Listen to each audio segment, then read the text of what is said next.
Jeg vil gerne bevise sætning 2, som der hedder, at for et andengrads polynom med forskriften fx er lige med ax i anden minus bx plus c, hvor a er forskellig fra 0, gælder der, hvis d er mindre end 0, har polynomiet ingen rødder. Hvis d er lige med 0, har polynomiet roden x lige med minus b over 2a, og hvis d er over 0, har polynomiet 2 rødder. X er lige med minus b plus minus kvadratroden d over 2a. Og det er altså den her formel, jeg vil starte med at bevise. Og det skal lige siges, at d det kan kendes på forskriften b anden minus 4ac, og at d det er diskriminanten.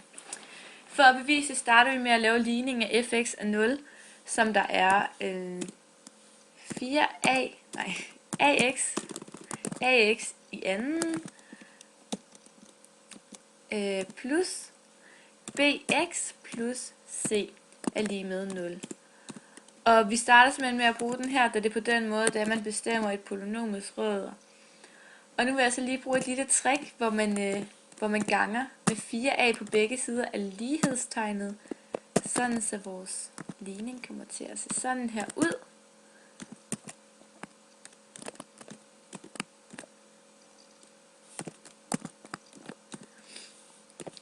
Og den her ligning, den kan jo så reduceres ved at vi ganger 4a med hvert led i vores parentes, og ved at vi ganger 4a med 0. Så det må vi hellere lige gøre.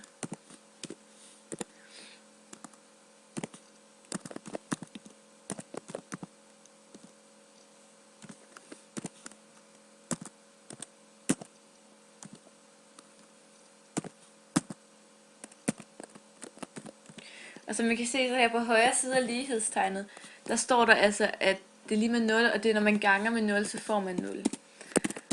Og så som det andet lille trick, jeg vil bruge, så lægger jeg b anden til på begge sider, sådan så vores ligning kommer til at se sådan her ud.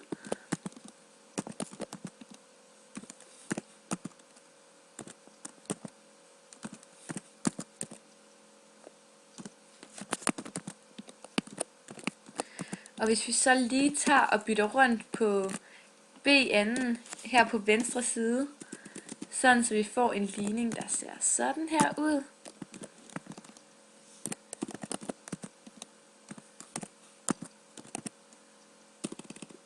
Sådan der, så vi lige får byttet rundt på b.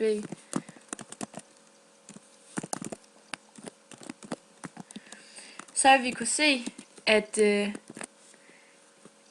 de her tal, hvis vi kigger på de tre faste led fra venstre side, så kan de her, det er det samme som at sige 2ax plus b i anden.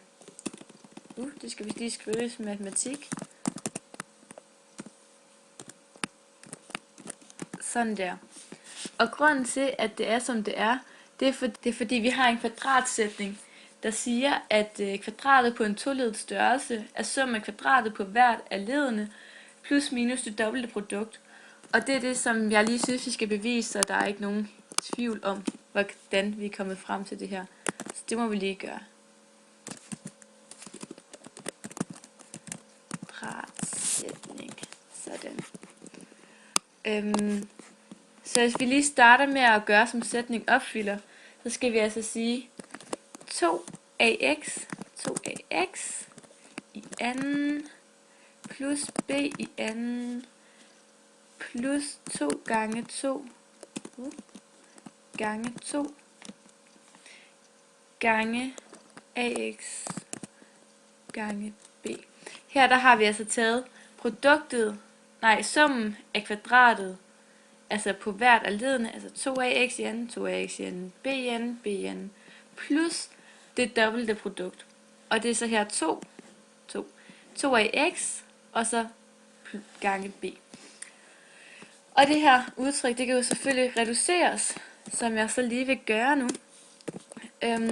Og det kan man jo så gøre ved at sige 2 i anden, ikke 22, 2 i anden, 2 a i anden, x i anden, plus b i anden, plus 4 axb. Her der har vi altså bare reduceret det udtryk, der er for oven.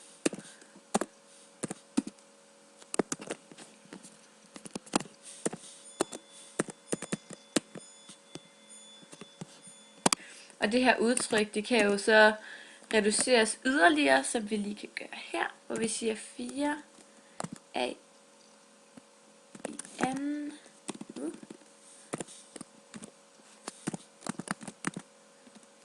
x i anden plus b i anden plus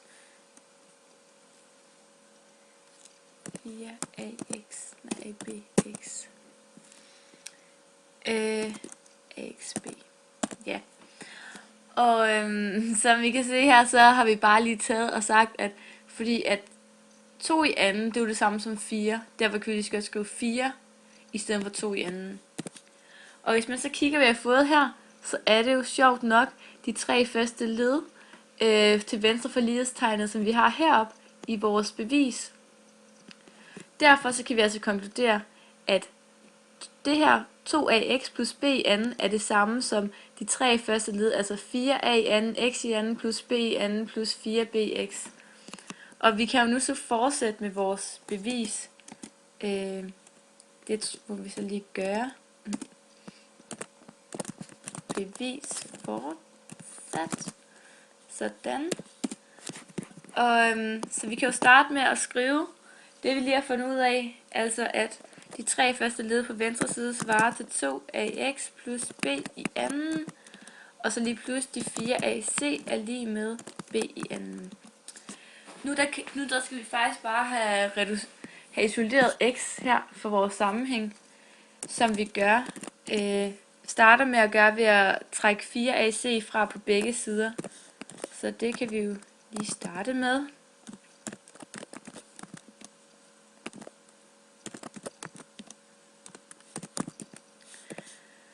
Og efter det, så vil vi gerne have fjernet vores... Her der kan man så se, at b i anden minus 4ac, det er jo d, som jeg startede med at fortælle om i starten af videoen. Der defineres lige præcis på b i anden minus 4ac. Derfor så kan vi faktisk bare skrive d i vores ligning, i stedet for b i anden minus 4ac. Og når vi nu vil fjerne vores i anden herovre på venstre side, så er det det samme som at sige, så det gør vi ved at sige kvadratroden, fordi kvadratroden er det modsatte af i anden. Og så derfor så kommer vores ligning til at hedde 2ax plus 2ax plus b lige med plus minus kvadratroden af d, hvis jeg lige kan få skrevet det.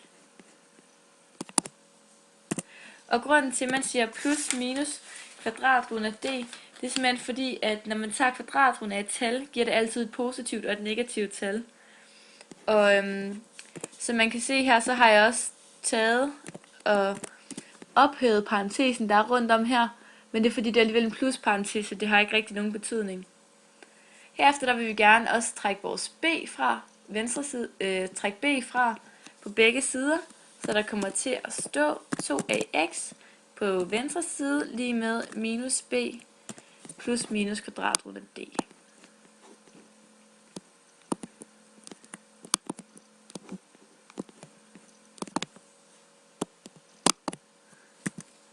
Og når vi gør det her, så er der faktisk kun et led tilbage. Vi mangler nemlig bare lige at få fjernet vores 2a herovre på venstre side. Og det gør man bare ved at dividere med 2a, da det ligesom da det er modsat af at gange. Så hvis vi siger minus b plus minus kvadraten af d,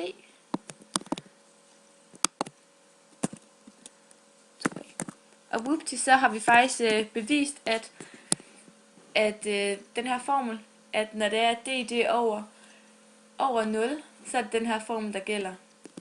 Og nu da det her bevis, det er blevet bevist, så kan man også godt bevise, at når d er lige med 0, har polynymet roden x lige med minus b over 2a, og det skyldes, at når d er lige med 0, har det ingen betydning, altså at om der står kvadratroden af d, da kvadratroden af 0 er 0. Og med den her sætning bevist, eller med det her bevis her bevist, så kan man jo også sige, at når et polynym med d er mindre end 0, Og så kan man også sige, at det ikke har nogen rødder, fordi at man kan jo ikke tage kvadratroden af et negativt tal, som man skal i den her formel. Så nu har vi faktisk både bevist, at hvis d er mindre end 0 og polynomiet ingen rødder, hvis d er lige med 0 og polynomiet roden x er lige med minus b over 2a, og hvis d er større end 0 og polynomiet 2 rødder, altså x er lige med minus b plus minus kvadratroden d over 2a.